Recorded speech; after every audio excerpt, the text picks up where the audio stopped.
Olá, eu sou a Ana Laís e agora eu vou apresentar o meu seminário sobre a química da poluição atmosférica e suas consequências. Então vamos lá.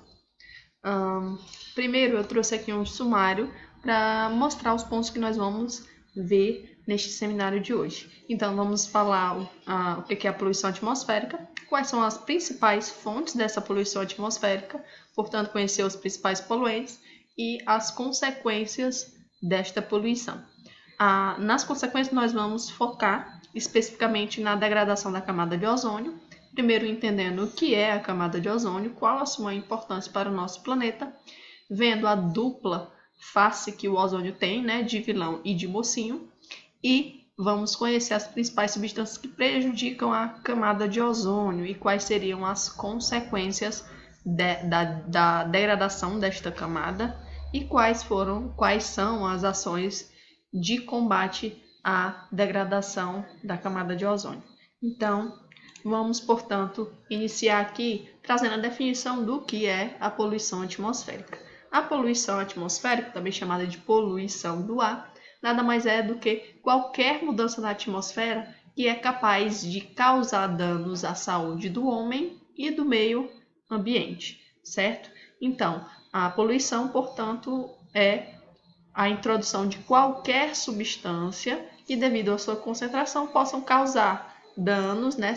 Possa ser nociva para a nossa saúde ou para o meio ambiente, certo? Essas substâncias podem ser gases, líquidos, partículas sólidas em suspensão, material biológico e até mesmo energia, certo?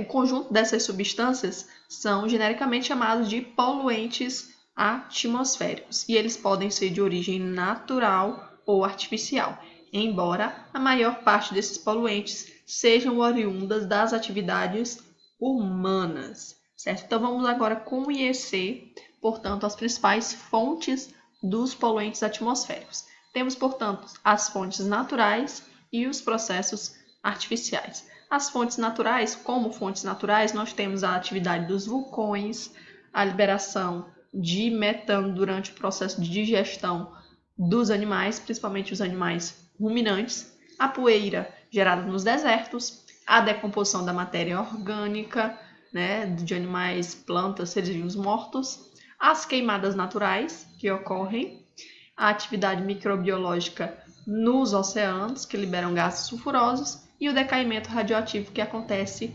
nos minerais. Já os processos artificiais estão ligados à industrialização, às queimadas, à queima de combustíveis fósseis nos veículos, às atividades mineradoras, o uso de aerosóis, a produção de energia elétrica, a decomposição de resíduos orgânicos, principalmente do lixo, e a emissão de amônia lá na agricultura devido ao uso de fertilizantes.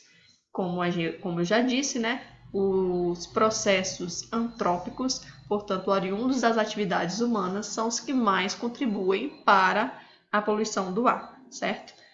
Os principais poluentes, principalmente gerados pelas atividades humanas, são o monóxido de carbono, resultante da queima incompleta de combustíveis, o dióxido de enxofre e os óxidos de azoto, que são também produtos da combustão de combustíveis fósseis, o dióxido de carbono, que é também gerado pela queima de matéria orgânica, também de combustíveis fósseis, o chumbo, que também é utilizado na gasolina, certo?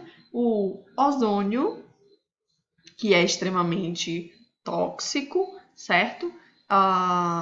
E temos os chamados clorofluorcarbonos, que são um conjunto de substâncias muito ligadas à destruição da camada de ozônio, e o chamado material particulado, né, resultado da queima, né, como, por exemplo, a fuligem. Esses são os nossos principais poluentes atmosféricos. E quais são as consequências geradas pela poluição atmosférica? Então, nós temos dois âmbitos que sofrem as consequências dessa poluição: a saúde humana e o meio ambiente. Na saúde humana, pode causar irritação da garganta, do nariz, dos olhos, pode causar tosse, dificuldade para respirar.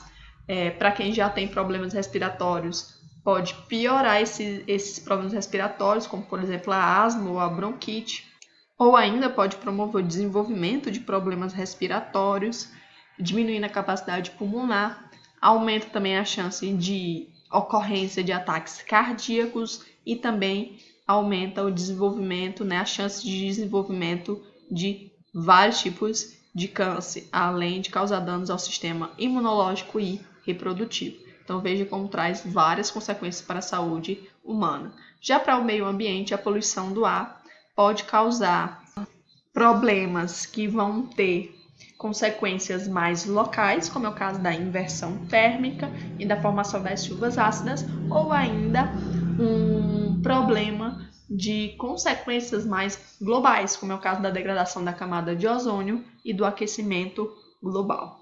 Eu trouxe aqui para vocês uma tirinha, sobre as consequências dessa poluição atmosférica. Não dá para ver muito bem, mas está escrito aqui no primeiro quadrinho. Tem assim, duas crianças deitadas e uma diz para a outra: vamos brincar de ver formas de coisas nas nuvens, Aí eles olham para o céu e veem apenas as nuvens de poluição.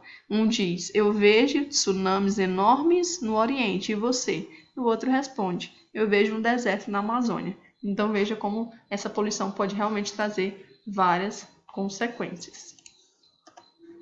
Então, falando agora especificamente sobre um desses problemas gerados pela poluição atmosférica, eu trouxe a degradação da camada de ozônio. Mas o que é a camada de ozônio? A camada de ozônio nada mais é do que justamente uma cobertura deste gás, que é o ozônio presente lá na estratosfera, que protege o nosso planeta contra as radiações solares, especificamente contra a radiação UVB, ultravioleta do tipo B, certo? Que é extremamente prejudicial aos seres vivos. Portanto, daí a importância da camada de ozônio.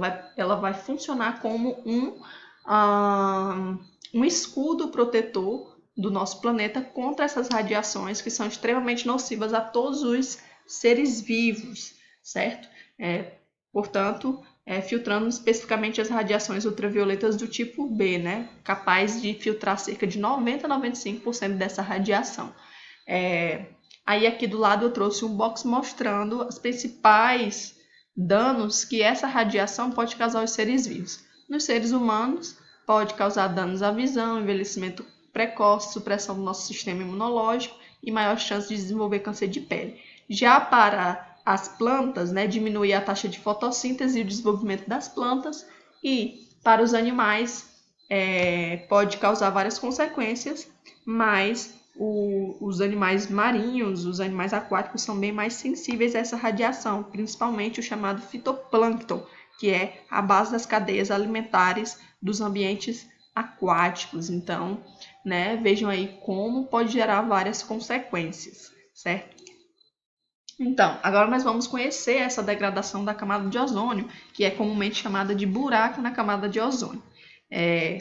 Falando do buraco da camada de ozônio, na verdade, existe apenas um chamado buraco da camada de ozônio, que é localizado lá na Antártida. O que acontece é que a concentração desse ozônio ela pode se tornar baixa e insuficiente para fornecer essa proteção para o nosso planeta. Quando as concentrações de ozônio na camada de ozônio se tornam abaixo de 50%, aí a gente diz que formou-se um buraco na camada de ozônio.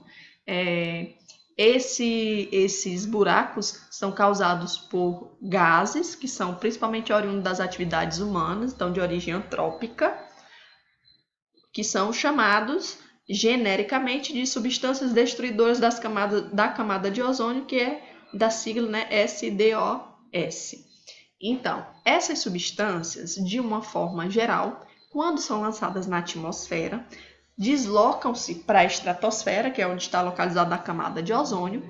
Lá, essas substâncias vão ser decompostas pela radiação ultravioleta, liberando átomos livres que, por sua vez, vão quebrar a ligação do ozônio. Então, vão quebrar, degradar o ozônio, por isso diminuindo a sua concentração, certo? O principal destas substâncias é os gases chamados de CFC, né? São os clorofluorcarbonos. Além deles, nós temos outros gases que contribuem, outras substâncias que contribuem para a depleção da camada de ozônio, como os óxidos de nitrogênio, o gás carbônico e os óxidos de hidrogênio, certo?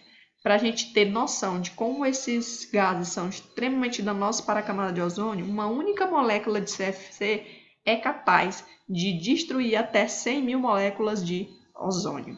Mas aí fica a questão, né? O ozônio, afinal de contas, é vilão ou mocinho? Porque lá entre os poluentes a gente viu que o ozônio era um poluente. Então, o ozônio, ele vai ter esse duplo papel. Ele vai ser ora vilão, ora mocinho. Ele vai, o seu papel vai, na verdade, depender de onde ele está localizado. Na estratosfera, ele é o mocinho, formando a camada de ozônio, o nosso escudo protetor. Já na troposfera, em baixas altitudes, ele se torna um vilão, um poluente extremamente tóxico, certo? Para os seres vivos. Então tá aí, portanto, o ozônio ele vai se comportar de maneira diferente de acordo com a altitude onde ele se encontra. Ele tem, portanto, esse duplo papel de mocinho e vilão. Aqui eu trouxe uma imagem para demonstrar a ação desses SDOS para a camada de ozônio. Então eu trouxe aqui como se fosse um CFC, né? Uma substância que tem cloro em sua composição. Então, lá na estratosfera, essa substância vai sofrer degradação pela radiação UV, liberando o cloro livre. Esse cloro ele vai reagir com a molécula de ozônio presente na camada de ozônio. Nessa reação, vai ser gerada uma molécula de gás oxigênio, O2, e vai ser gerada o chamado monóxido de cloro. Esse monóxido de cloro ele vai reagir com oxigênios livres também presentes na camada de ozônio. E dessa reação entre o monóxido de cloro e o oxigênio livre vai ser gerada uma molécula de oxigênio e novamente uma molécula de cloro livre, reiniciando o ciclo. Por isso é que as moléculas de CFCs são extremamente danosas à camada de ozônio, porque ele sempre vai ser reciclado, né, neste infinito ciclo aqui na destruição do ozônio. Então, eu trouxe aqui as principais substâncias que prejudicam a camada de ozônio. Nós temos aqui os óxidos de nitrogênio, principalmente o óxido nítrico e o óxido nitroso, que são produzidos pela queima de combustíveis fósseis e nas indústrias químicas. Temos também o dióxido de carbono, CO2, também lá na combustão de matéria orgânica, e os clorofluorcarbonos, que são principalmente utilizados como propelentes em aerosóis, em materiais plásticos e em refrigeração, nos ar-condicionados e nas geladeiras, certo? Além destes, nós temos outros grupos de substâncias nocivas da camada de ozônio, como é o caso dos HCFCs, que foram utilizados como alternativas aos CFCs, mas que também são danosos à camada de ozônio, o brometo de metila, que é principalmente utilizado na agricultura, certo? Para desinfecção de depósitos e moinhos, e os chamados halons, que foram muito utilizados em extintores de incêndio e ainda hoje são utilizados mais de forma mais restrita. Aqui nós temos as principais consequências da destruição da camada de ozônio. Então, nós temos diminuição na taxa de crescimento das plantas, prejuízo no desenvolvimento de organismos aquáticos, principalmente do fitoplâncton, que é a base das cadeias alimentares aquáticas, portanto, gerando também desequilíbrios nessas cadeias alimentares e nos ecossistemas aquáticos, aumento da temperatura do nosso planeta e danos à nossa saúde, como propensão a desenvolvimento de cegueira, enfraquecimento do sistema imunológico e maior chance de desenvolvimento de câncer de pele. E por último, nós temos aqui as principais ações de combate à degradação da camada de ozônio, que foram duas. Uma que aconteceu em 1985, chamada de Convenção de Viena, e a outra em 1987, que é o principal, chamado Protocolo de Montreal, assinado aí por 47 países que firmavam a diminuição do consumo de CFCs. Obrigado pela atenção.